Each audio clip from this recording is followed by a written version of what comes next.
Remember when each iPhone felt like a leap forward? Now the iPhone 17 Pro Max feels more like a step sideways, or even backward. Apple used to be known for shocking us with innovation, but lately it feels more like a company chasing its own marketing. In this video, I want to argue something bold. The iPhone 17 Pro Max is proof that Apple is losing its edge. The older versions were better, and this one is showing cracks in design, performance, durability, and vision. Stay with me, because I'm going to break down exactly where it all went wrong. Let's start with the hype versus reality. Every launch, Apple promises massive upgrades, revolutionary new features, a phone that reinvents what Pro means. But is any of it real? The 17 Pro Max is promoted with new chips, a redesigned camera system, and supposedly stronger materials. But early users are already finding flaws. Teardown experts discovered that the anodized aluminum frame around the camera bump is shockingly easy to scratch. Even coins or keys in your pocket can leave permanent marks. Reports are already coming in about the finish literally chipping off sharp edges. And that's not the only issue. The camera itself has been producing weird artifacts, black rectangles and white lines in images, especially under LED lighting. Apple says they'll fix it with software. But should a $1,000+ phone be this buggy out of the box? The design doesn't help either. In older models, Apple balanced durability and looks more carefully. Now the camera bump is so massive it basically forces you to use a case. Skip the case and you risk scratching or even cracking the bump itself. Apple also changed the frame materials, less premium and more fragile, supposedly to help with heat, but at the cost of robustness. Earlier phones had curves that helped reduce stress at edges, but the 17 is sharper, almost like a fragile blade. Demo units in stores are already showing visible wear, which is not something we saw so soon on past iPhones. It feels like Apple sacrificed strength for novelty, and the camera system, which used to be Apple's crown jewel, is slipping. Yes, on paper there are new sensors and computational tricks, but the telephoto zoom is weaker compared to rivals. Stabilization has become inconsistent, and those strange visual glitches make it unreliable. The iPhone 15 Pro Max delivered video quality that was cinema-level stable, yet the 17 feels experimental and rushed. Instead of delivering consistency, Apple is chasing trends.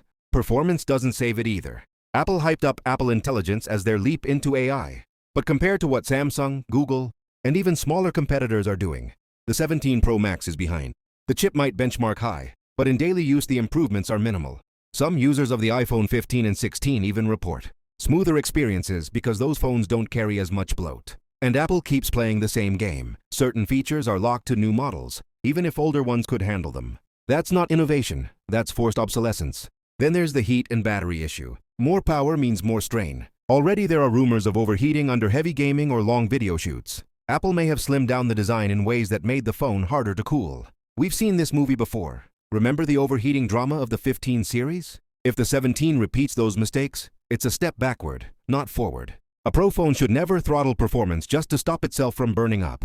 And we have to talk about value. Is this really worth the insane price? More and more reviewers are saying no. The leap from the iPhone 15 or 16 to the 17 doesn't justify the cost. Some tech journalists flat out said they're skipping this upgrade for the first time in years. That's a huge red flag. When your most loyal audience starts asking whether Apple has lost its magic, you know the trust is slipping.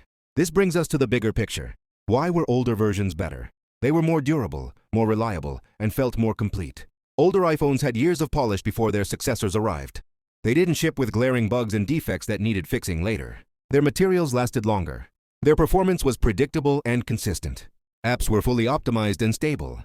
The 17 feels like a risky experiment, not a dependable flagship. Now, to be fair, it's not all bad. There might be genuine improvements under the hood. New chip designs, better network speeds, maybe a stronger display.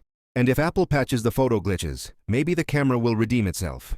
But right now, the balance leans toward disappointment. When I look at this phone, I don't see the confident innovation of old Apple. I see a company struggling to justify its price tags. The iPhone 17 Pro Max shows too many red flags: fragile design, camera bugs, weak AI promises, thermal strain, and questionable value. Compared to the stability of the 15 and 16, this feels rushed. If Apple doesn't fix things fast, the 17 could be remembered as the turning point where iPhone stopped leading and started falling behind. What do you think? Impressed or disappointed? Drop your thoughts below, hit like for more brutally honest takes, and subscribe for more controversial breakdowns.